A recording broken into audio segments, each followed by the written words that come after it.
Salam selamat pagi semua sekali, dan pada pagi ini saya bawa saudara pergi ke Athens di Greece. Jadi kita pergi Greece pada pagi ini. Kita mau tengok apa yang kita belajar daripada Paulus yang pergi ke Greece ini. So Paulus daripada Kerja Rasul bab 17 ini, kita tengok dia telah berjalan daripada Tesalonika, kemudian pergi ke Berea. Di Berea sana Tesalonika dia mengajar orang di rumah Tuhan. Dan apabila orang tidak setuju dengan ajaran dia, dia pergi ke bandar lain. Dan sekarang dia pergi ke Antena sini. Ataupun Antena, ataupun Anten. Jadi Paul ni dia berkhutbah di pasar Antena. Dia mengajar orang sana tentang apa yang dia percaya. Okay, itu yang Paul mengajar sini. Dan sini tengok dia berjumpa dengan majlis bandaraya sana, dengan City Council di sana. Okay, dan di sana mereka dengar dia punya khutbah.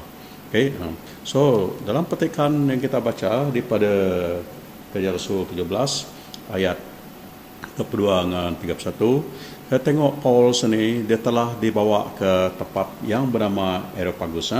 Dia berkumpul di Areopagus, iaitu satu kota kecil dekat Acropolis di Athens. Okay?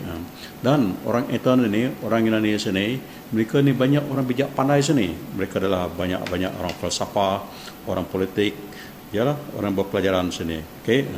So di sinilah Paul beri ajaran pada mereka. Jadi mereka jemput Paulus untuk beri ucapan dia di Areopagus ini. So apabila Paul dapat peluang situ, dia terus beritahu mereka kata-kata ini. Dia kata, saudara-saudara orang Athena, saya melihat bahwa dalam segala hal saudara-saudara sangat menghormati dewa-dewa.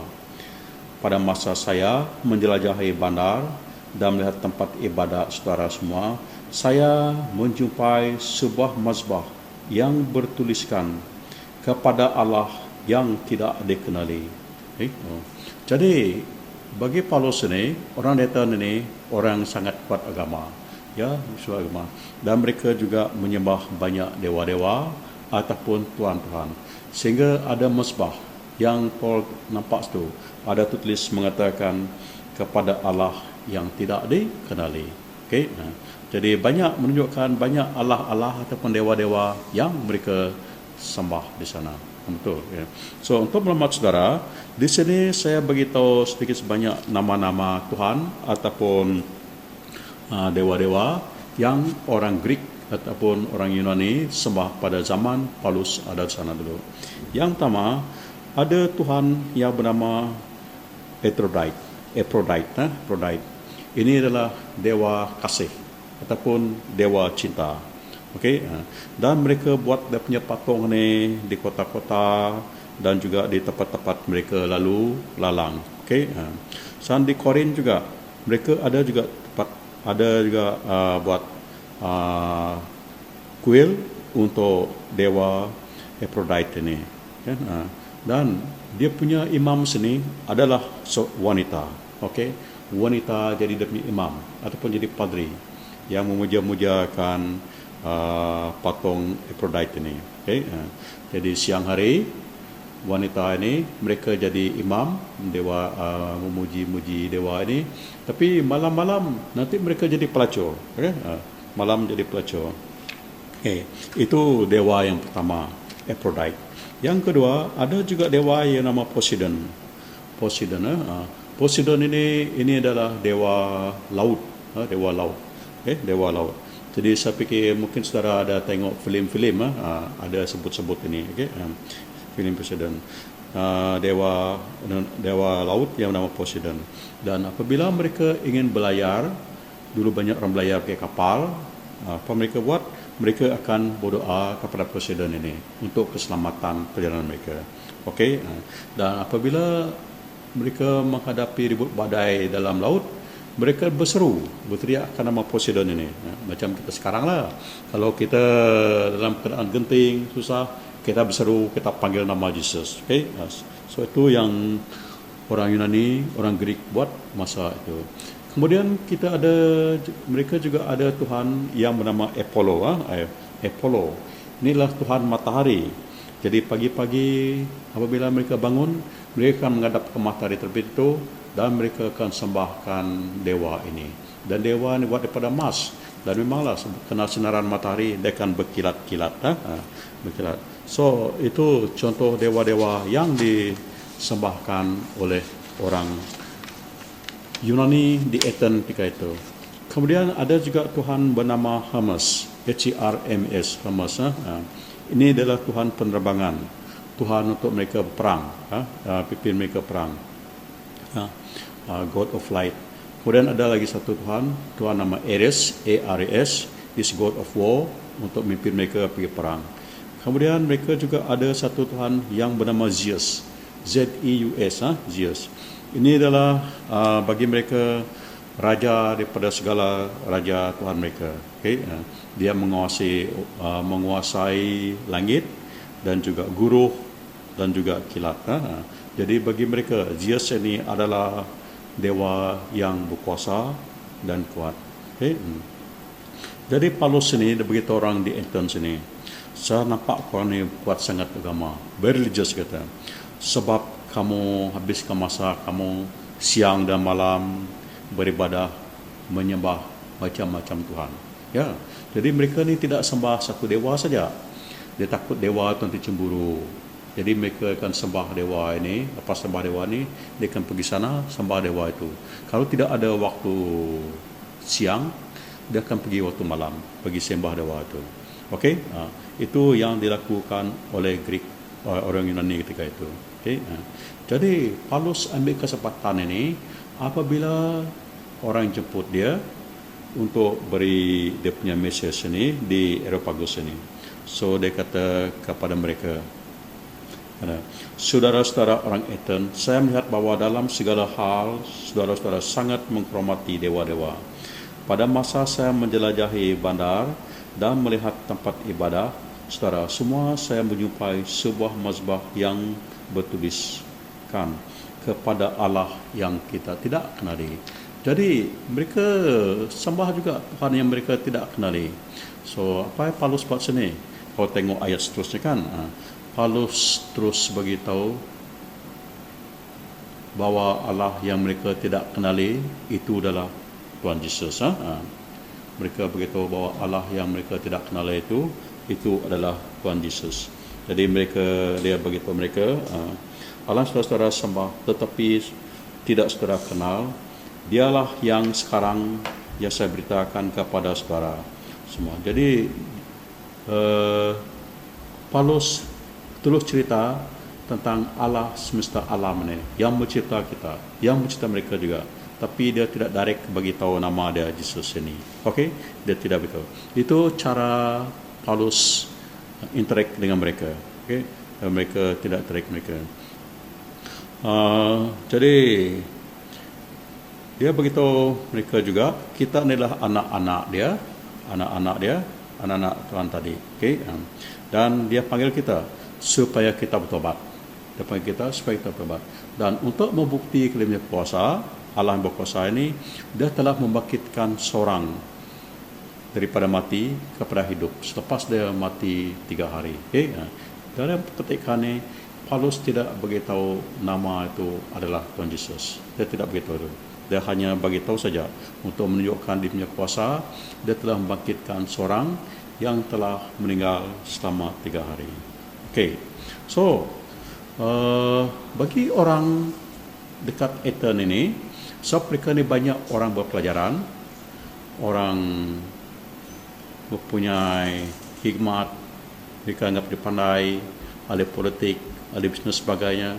Setengah pada mereka anggap kata-kata Paulus itu hanya kata-kata dongeng, dan banyak mereka tidak percaya. Tapi pada akhirnya tengok apabila Paulus bercakap, memang banyak orang tidak percayalah, tapi ada juga orang yang percaya tau.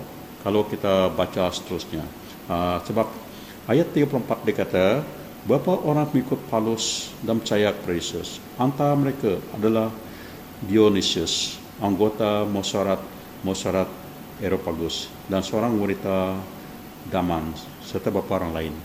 Sini dia begitu nama, tapi ditulis dan beberapa orang lain. Jadi saya percaya apabila kita beberapa orang lain, mungkin memang lebih 2 orang, boleh jadi 5 ataupun 10 orang. Sebab Dionysius ini adalah orang yang juga jadi majlis bandar Athens itu. Okay? Jadi dia orang yang pelajar, orang pengaruh, so mesti dia pengikut ya. Okay? Dia pengikut ya. Jadi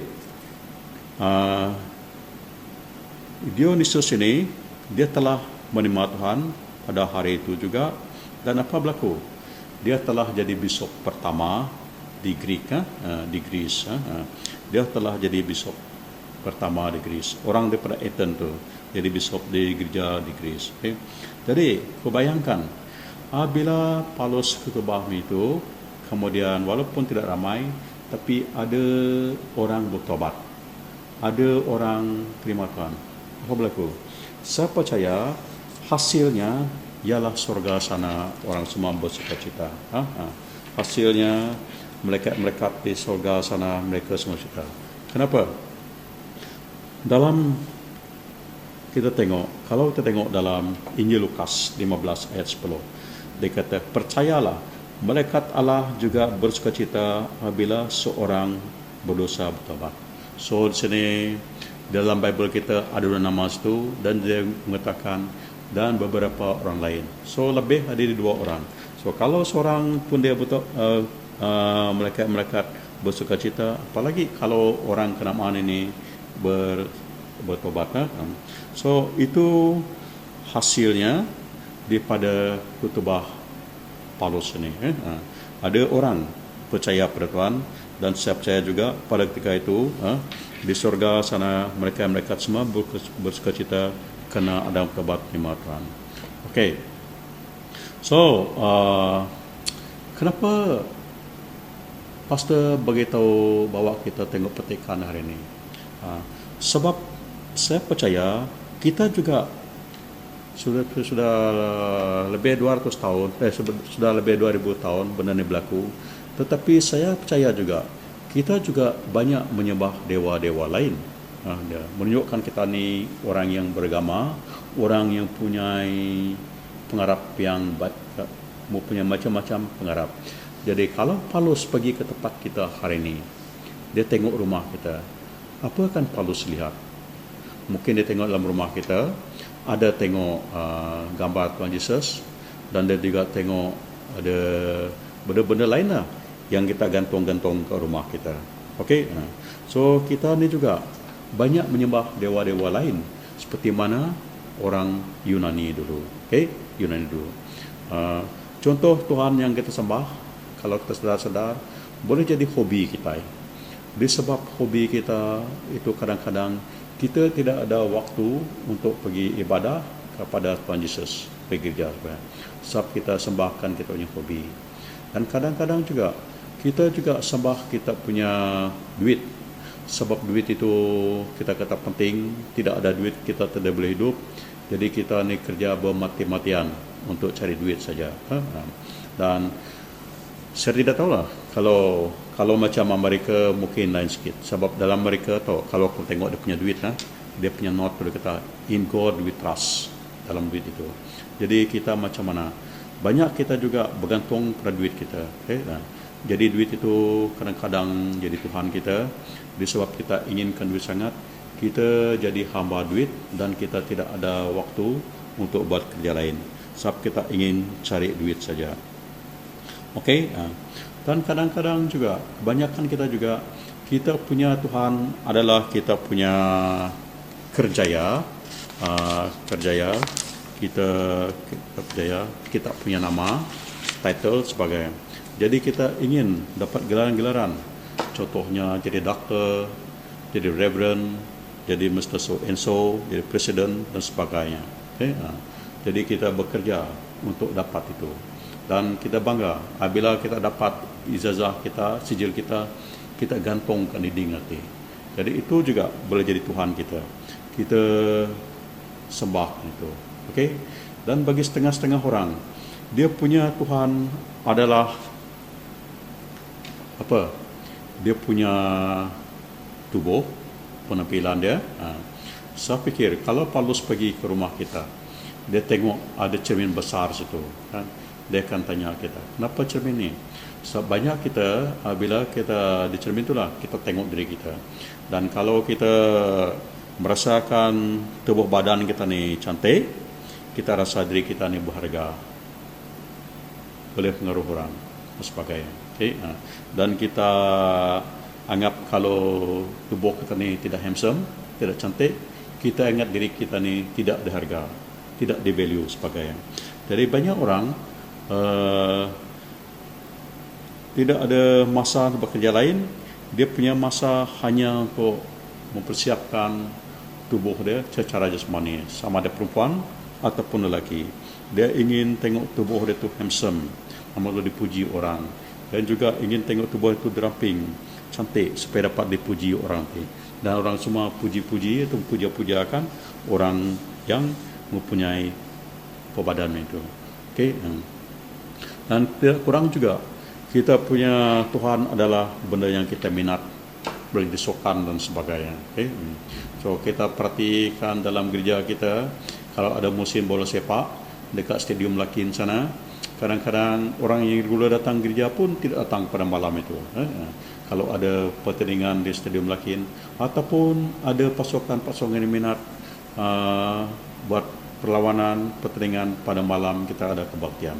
Jadi orang regular tu boleh datang. Kenapa? Menunjukkan kita sembah, kita lebih utamakan hobi kita seperti bola sepak itu. Okay? Itu yang kita tengok sini. Tapi pada hari ini sama beritahu kita ada Tuhan yang kita tidak kenal, seperti mana yang Paulus beritahu tadi kepada orang di Athens tadi. Tengok Paulus beritahu orang di Athens tadi. Dia kata ini, sebenarnya Allah yang saudara-saudara sembah tetapi tidak saudara kenal. Dia kata kenal, dialah yang sekarang saya perkatakan kepada saudara semua. Allah yang menjadikan dunia dan dengan segala isinya. Dialah Tuhan langit dan bumi. Dia tidak tinggal di dalam kuil-kuil yang dibuat oleh manusia. Dia juga tidak memerlukan pertolongan manusia, karena dialah yang memberikan hidup dan nafas serta segala sesuatu kepada manusia.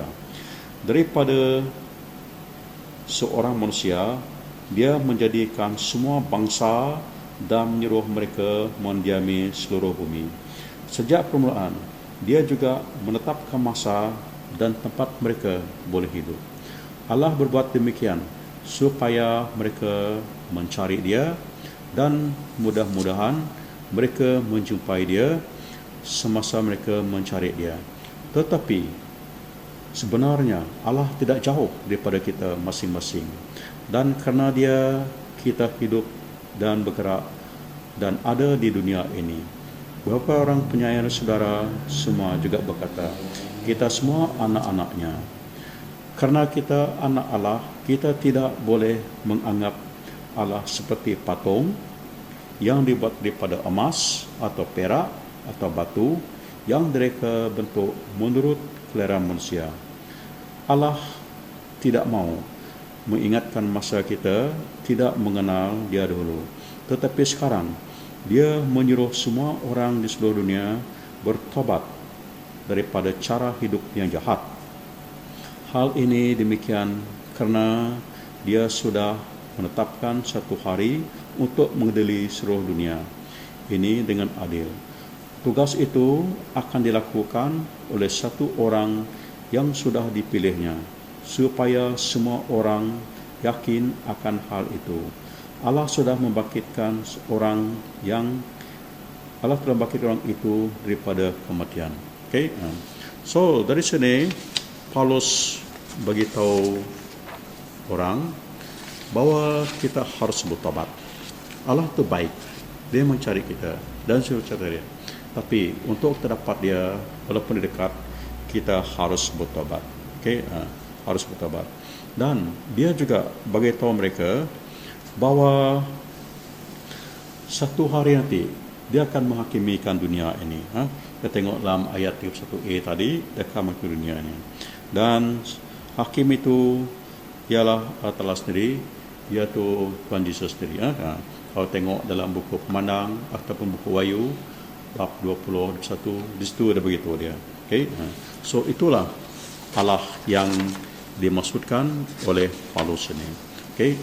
So saya beritahu saudara tadi, seperti mana orang di Enten dulu mempunyai banyak dewa-dewa yang mereka sembah.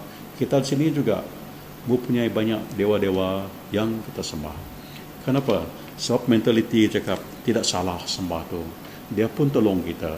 Jadi kita anggap kalau ada Tuhan Yesus tersembah dan kita sembah patung lain lagi atau dewa lain lagi, dia jaga kita dan kita lebih kuat lagi. Tetapi tidak macam tu. Jadi sebegitu kamu pada hari ini, Allah yang kamu tidak kenal itu, yang kamu pikir dia lebih berkuasa lagi. Namanya adalah Tuhan Yesus dan dia telah mati untuk kamu. Dialah boleh sekata Allah yang cemburu dan dia inginkan hati kamu. Dia tidak mau tubuh kamu saja, dia ingin hati kamu. Hati kamu. Dan jika hati kamu penuh dengan perkara-perkara lain yang kamu sembah dalam siang malam, Tuhan ini juga akan cari jalan supaya kamu ambil perhatian dia. Siapa? Dia ingin berkati kamu dengan sukacita, dengan kedamaian, dengan keselamatan, dan akhir sekali dia ingin beri kamu hidup sejati ataupun hidup mengulang. Okay? So Allah ini tidak jauh seperti mana yang Paulus tadi kata. Dia hanya sejauh doa kamu saja, sejauh doa kita saja. Dan kalau kamu percaya kepada Tuhan Allah ini, dia tidak akan meninggalkan kamu, dia tidak akan meninggalkan kamu. Okay? Tidak akan. Dia tidak akan tinggalkan kita. Okay? So di antara banyak tuan-tuan, dewa-dewa ataupun Allah-Allah seperti itu kamu, inilah satu Allah, yaitu Tuhan Yesus yang harus kita percaya dan harus diterima. Ya? Sebab dia saja yang boleh menyelamatkan kita. Okay?